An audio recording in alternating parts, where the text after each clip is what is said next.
La discusión acerca de las mujeres pudiera haberse evitado.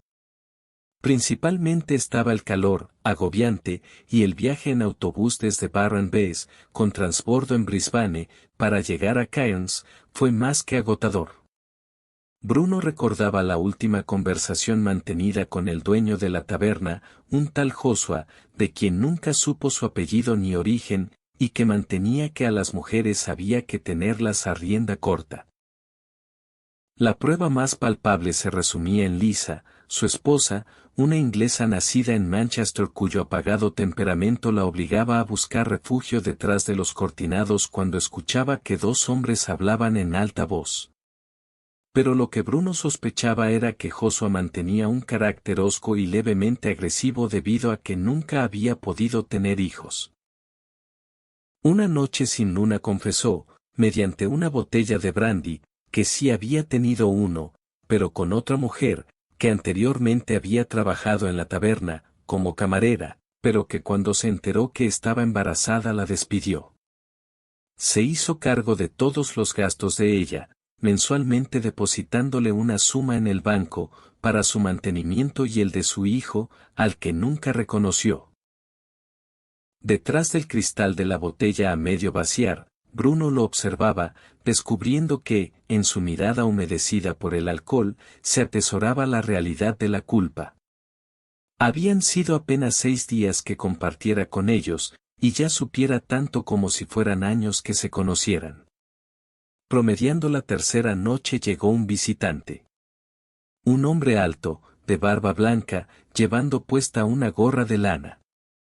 Se acercó al mostrador de recepción y pidió a Lisa poder comer algo.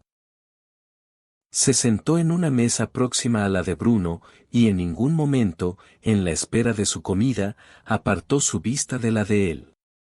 Hasta que, al final, sonrió, y comentó, en voz bastante audible, desde una mesa a otra, que se avecinaba una tormenta, y que era de las que duraban varias noches.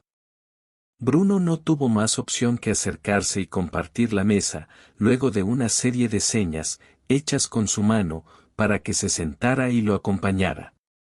Bruno movió su plato, cubiertos y vaso, y se acomodó. El desconocido se presentó como Dino, un diminutivo que a Bruno le pareció gracioso. Tendría un poco más que 50 años. Detrás de los lentes que llevaba puestos se evidenciaba un par de ojos azules, como los que tuviera cualquier habitante del sur. Dijo que era de Gales, y que había emprendido ese extraordinario viaje solo para ir a ver a una persona que vivía en Cairns. Saldría a la mañana siguiente. Ya tenía el pasaje en autobús. A la hora del café, y acompañado por una copa de coñac, Dino deseó entrar en confianza y explicar los motivos por los que exudaba ansiedad por los poros. Le habían pasado el dato acerca de un tal Lierco, que vivía en Cairns, y que, según comentaban, tenía poderes especiales. Un amigo lo había ido a consultar, y le pidió que lo ayudara a obtener un ascenso en su trabajo, cosa que logró. si bien no lo había vuelto a ver, entendía que había logrado lo solicitado, y estuviera en una mejor posición económica. Lierco utiliza, para su adivinación, una perinola, y según para qué lado cayera, luego de hacerla girar con sus dedos, indicaría la suerte del necesitado. Bebió un sorbo de su coñac y continuó con el relato. Le solicitaría conocer a una muchacha joven y casarse. No había tenido suerte en 2 matrimonios anteriores. Pero ahora, lo que más deseaba era establecerse en algún lado, quizás un pueblo tranquilo, y tener al lado una mujer que le diera, al menos, un par de hijos. Bruno inquirió acerca de ese tal Lierco, y si fuera cierto lo que hiciera. Dino mencionó otro ejemplo, de un pariente que deseaba conseguir una casa barata para mudarse. Luego de visitar a Lierco y pedírselo, lo logró, suponiendo que ahora viviera allí. Por la cabeza de Bruno pasaban miles de conjeturas. La más importante de ellas versaba sobre terminar de pagar la hipoteca de su propia casa, antes que se la llevara el banco otorgante del crédito. La situación de Bruno era muy especial, sin trabajo y nadie a quien solicitarle un préstamo, debía encontrar una solución cuanto antes. Y si pudiera, a través del Lierco, conseguir las 10.000 guineas que necesitaba para cancelar la hipoteca. Pudiera probar, intentar y ver qué sucediera. Era su única alternativa. La veracidad palpable de un remate de todas sus existencias hacía tiempo que giraba entre sus pensamientos, evitando que conciliara el sueño, o que se despertara violentamente, en las madrugadas. Bebiendo su coñac, terminado de escuchar la historia de Dino, le consultó cómo llegar a Cairns. Le explicó su método. Tomaría un autobús hasta Brisbane y, de allí, otro hasta Cairns. Pero había un pase, un boleto que contemplaba el trayecto completo, y que era más barato. Dino saldría a la mañana siguiente, había un próximo autobús recién el sábado, debiendo apurarse para conseguir pasaje. Ambos estrecharon sus manos, prometiendo verse en Cairns y compartir experiencias. La ansiedad se reflejó en el rostro de Bruno durante los siguientes 2 días que restaron hasta el sábado, y recién pudo sosegarse al apoyar su cabeza contra el respaldo del asiento. El calor pegajoso le pegó en el rostro, ni bien descendió del autobús. Dino le había pasado la dirección de un hotel barato, donde se hospedaría, y que le reservaría una habitación también.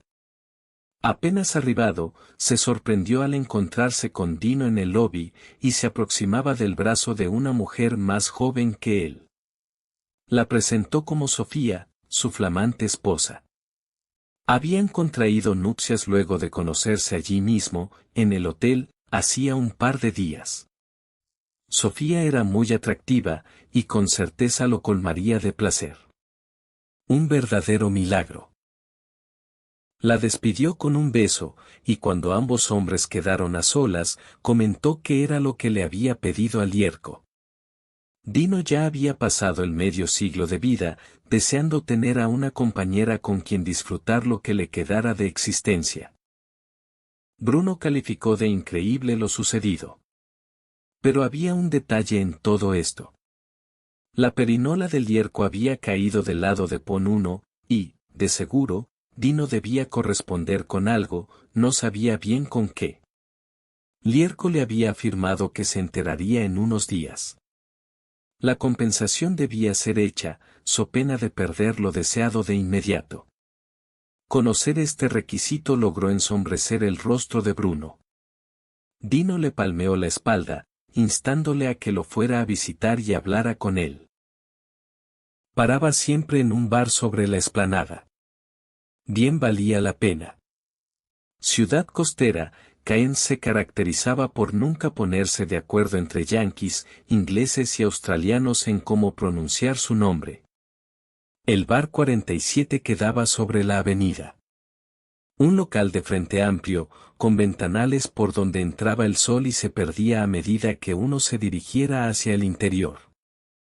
Se acercó a la barra, preguntando a un muchacho por Lierco. Con un gesto de su cabeza señaló una mesa al fondo. Divisó a un hombre calvo, de aspecto pequeño, cuyo símbolo distintivo era un parche negro que le cruzaba la frente, cubriendo su ojo izquierdo. Sus labios delgados, apenas una traza a manera de boca, se separaron al indicar a Bruno que tomara asiento. Lierco ya sabía que iría. Todos los que se acercaban y se sentaban en esa silla era porque pedían o necesitaban algo. La mesa estaba cubierta por un mantel de felpa verde, y sobre ella descansaba una perinola.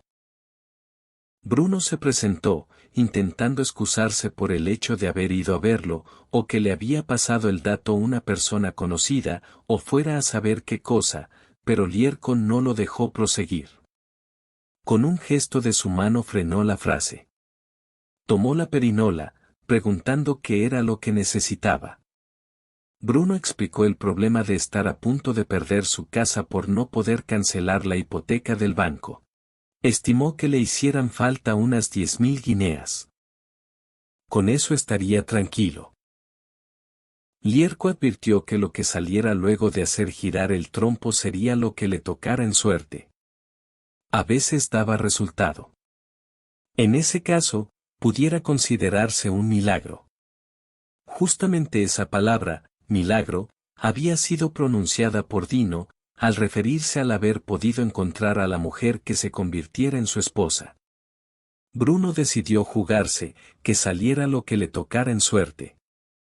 Lierco comentó que, una vez iniciado el giro de la perinola, no habría marcha atrás. Bruno lo vio continuar. Paró la perinola sobre el tapete y, con 2 dedos ágiles, la hizo girar, soltándola. Mientras el trompo daba vueltas, pronunció 3 veces el nombre de Bruno, para que no hubiera dudas que la suerte que saliera le correspondiera. Quedó con sus manos entrelazadas, estudiando con su ojo sano las frenéticas vueltas que daba el trompo. Se observaba, en su rostro, un leve tinte de ansiedad cubriendo su palidez, y a cada tanto se asomaba su lengua para refrescar sus labios. El cono dejó de girar y cayó hacia un lado, mostrando la leyenda "Todos ponen".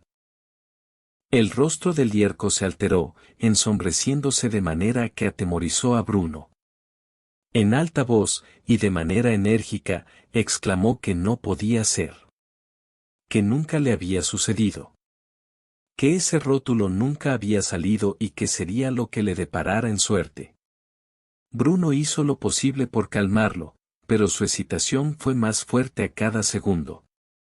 Comenzó a gritar que era imposible, llamando la atención de los pocos clientes que había, a esa hora, en el bar.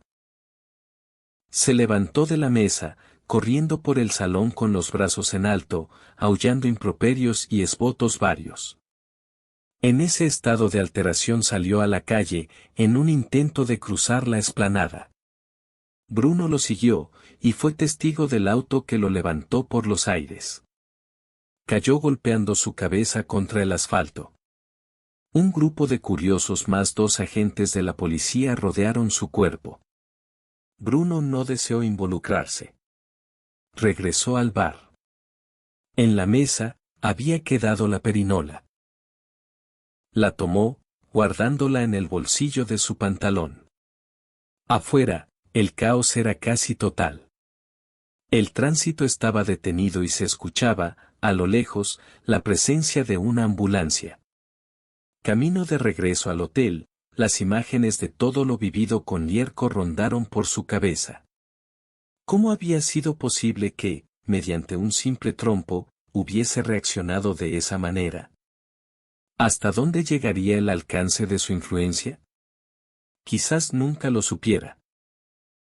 Recordaba lo que le había dicho, que todo tuviera una compensación. A metros de la puerta del hotel, divisó a Dino y Silvia, con sus maletas en la calle, hablando con un policía. Con lágrimas en los ojos, Dino comentó que habían ingresado a su habitación y les robaron todo el dinero que tenían. El gerente del hotel lamentó el hecho y, para compensarlo, se encargó de conseguirles boletos de avión para la vuelta. Dino, de alguna manera, había pagado el precio necesario por haber conseguido mujer. Y le había salido barato. Al menos, más que al Lierco.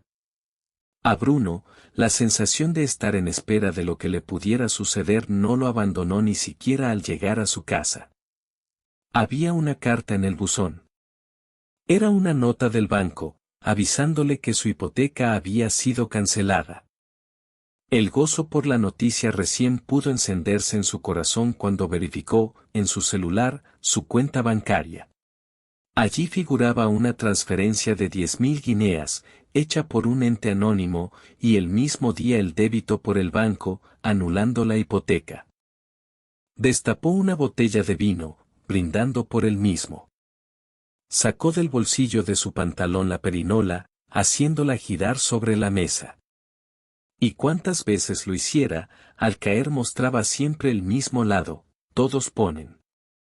Han transcurrido muchos años desde ese momento. Ahora, en su ancianidad, ha dejado de salir de la casa. Apenas asoma su nariz para ver si llueve o está el día agradable. El temor a ser víctima de algo malicioso lo ha acompañado desde entonces.